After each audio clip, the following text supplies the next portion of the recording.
ማለት ነው ፋኒ ይሆናል ማለት ነው። ፋኒን እንግዲህ ብዙዎቻችሁ ታውቁታላችሁ። የጂጂክያ ምንድን ይባል የልጅ ባል በለው በቃ እኔ ብዙም ወይኔ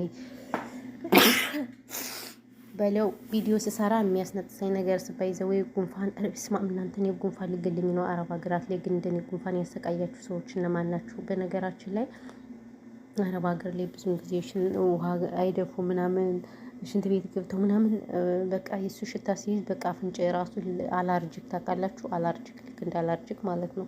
ሊፋታኝ አልቻለም ማለት ነው። እና እላችኋለሁ እንግዲህ ዛሬ አጀንዴ ማን ይሆናል መሰላችሁ? ፋኒ ማለት ነው። ፋኒ እንግዲህ ያው የጂጂክያ ልጅ እንዳገባ ሁላችንም እናውቃለን ማለት ነው። ነገር ግን እንግዲህ ምን ይላል መሰላችሁ የሀገራችን ሰው ሲተርት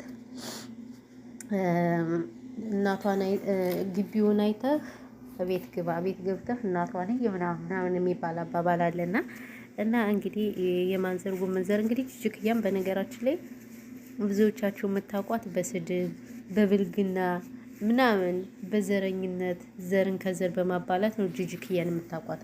ስንት ዓመታችሁ ምናልባት አረብ ሀገር ረዥም ጊዜ እንደኔ የተቀመጣችሁ የበሰበሳችሁ ካላችሁ ልታውቋት ትችላላችሁ ማለት ነው ጂጂክያን።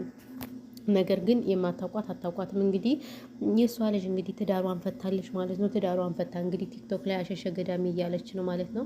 እውነት ለመናገር በጣም ያሳዝናል። እንግዲህ ከእንደዚህ አይነት ነገር ይጠብቀን ነው የሚባለው አይደል? እንደዚህ አይነት ትዳር ይጠብቅ ነው የሚባል ባይዘው። አሁን ትዳር ላይ በጣም ተስፋ እያስቆረጠ ያለው በጣም ከባድ ላይ ነው ማለት ከባድ ነው ትዳር፣ የአሁን ጊዜ ትዳር ማለት ነው።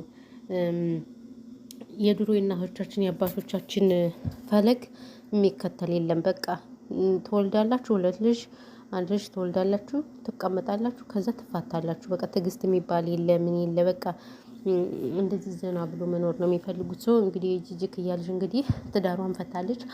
ባይዘዌ ወንድ ልጅ ችግር የለበትም ይብላኝ ለሴት እንጂ ማለት ነው። ወንድ ልጅ ቢያገባም ቢፈታም ያገባል ታውቃላችሁ ማለት ነው። እኔ ብዙ ነገር ስለማውቅ ነው። ባይዘዌ አሁን እኛ የኔ ያለውባት ልጅ ባሏን ከፈታኝ ረዥም አመቷ ነው ባይዘወይ ማለት ነው። እና ረዥም አመቷ ሆኖ ባልም አልመጣላት ምንም አልመጣላት ወልዳ ነው። በዛ ላይ ደግሞ የተለያዩት ባልየው ግን ይኸው ስንት ሴት ነው የመጣ አሁን አግብቶ ባልየው ልጅ ወልዷል ማለት ነው። አያችሁ። ስለዚህ ወንድ ልጅ ችግር የለበትም ይብላኝ ለሴት እንጂ ማለት ነው። እና እንግዲህ እሷም ቲክቶክ ላይ እየወጣ እየጨፈረች ነው። ፋኒ ባይዘወይ እንግዲህ ሌላ ሚስት አገብቷል ማለት ነው። ስለዚህ ምንም ማድረግ አይቻልም። ያው ልጆችም እንግዲህ ማጋ እንዳሉ አናውቅም። ያው ተካሰው ነበረ ሚዲያ ላይ እንዳይወጡ ልጆች ተከልክለዋል ማለት ነው። እኔ ግን ያሳዘኑኝ ልጆች ናቸው። ለምን እንደሆነ ታውቃላችሁ? በዚህ እድሜያቸው ማለት ነው እንደዚህ ያልሆነ ነገር ምናምን ሲያዩ በቃ ማለት ምንድን ነው የሚማሩ ከነዚህ ምንድን ነው የሚማሩ? እኔ ባይዘው ለልጆች ነው ያሰብኩ እንጂ ለሌላ ለማንም አላሰብኩም። ይቅርታ አድርጉልኝና ማለት ነውና አንዳንዴ ልጆቻችን እንደዚህ ያልሆነ ነገር ያልሆነ ትርክት ብቻ በጣም ከባድ ነው። ይሄ ቪዲዮ ይቀመጣል ምናምን ነገር ልጆች ምን እንደሚሆኑ እንግዲህ ሁላችንም እናውቃለን፣ እውነት ለመናገር ማለት ነው። እና እናንተ ምን ትላላችሁ? እነ ኮመንታተሮች እነ ትክክል እናንተማ በየቦታው ትክክል ነው የምትሉ እናንተማ አብርሽና ሩታንም እኮ ትክክል እያላችሁ ነው አይደለ? አብርሽና ያቺ ሄርሜላ ምናምን ሲላላጡ ሲጋጋጡ እናንተ ትክክል እያላችሁ ነው። እናንተ በየቦታው ትክክል ነው በቃ የምትበት ትክክል። ስለዚህ ምንም ትክክል አይደሉም። በነገራችን ላይ ታውቃላችሁ፣ ምንም ትክክል አይደሉም። የሚሰሩት ስራ ሁሉ ለትውልዱም ለምኑም የሚያስተምር አይደለም ባይዘው ማለት ነው። ስለዚህ ያለው ነገር ይሄ ነው እና ሁሉንም ትክክል አትበሉ ማለት ነው። እናንተ የተረገማችሁ እርጉሞች፣ እውነቴን ነው የምላችሁ። ምንድነው ትክክል? ስለዚህ ያው እንግዲህ ለሴት እንጂ ፋኒ እንግዲህ አዲሱ ፍቅረኛውን አምጥቷል ማለት ነው። ስለዚህ እንግዲህ የጂጂክያ ልጅም ቲክቶክ ላይ እየወጣ እሪ ተበል ማለት ነው። ምንም ማድረግ አይቻልም። ምንም ማድረግ አይቻልም። አዎ እና ለዛ ነው ማለት ነው። ቤተሰቦች ብዙ ወሬ ያላወራባችሁም አሞኛል ባይዘዊ ጉንፋን ያመኛል ምናምን ነገር ብቻ በጣም ከባድ ነው። ጸሎት አድርጉልኝ እሺ ውዶች፣ ማሮች፣ ፍቅሮች እና ያለው ነገር ይሄ ነው። ታው ቻናሌን ይውልኝ ቻናሌን አላይልኝ አላችሁ። እኔ ምን ባረግ ቻናሌን እንደምታዩልኝ አላቀላችሁ። እውነቴን ነው የምላችሁ።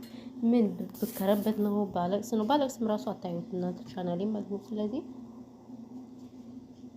ምንድን ነው ማድረግ የምችለው? ይሄንን ቻናል ባይዘው የሚገዛኝ ሰው ራሱ ባገኙኝና ድራሹን አጥፋቸው በጠፉ ማለት ነው። ራሱ አዎ እውነቴን ነው የምላችሁ። እና እንደማንኛውም ይሄ ነው እላችኋለሁ። በተረፈ ሁላችሁንም ከልብ ነው የምናመሰግነው። ሰላማችሁ ብዙ ትረፍረፍ ይበልልኝ ውዶች፣ ማሮች፣ ፍቅሮች። ብዙም አላወራባችሁም ባይዘው ማለት ነው። አዎ እና እንደዛ ነው እላችኋለሁ።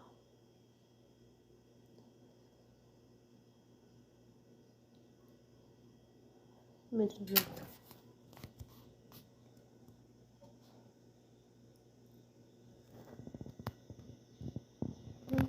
ስልክ እያወራሁ እኮ አትላውራበት። ተውኝ እስኪ ተወኝ ተወኝ። እሷን አትንኩት ብሏል።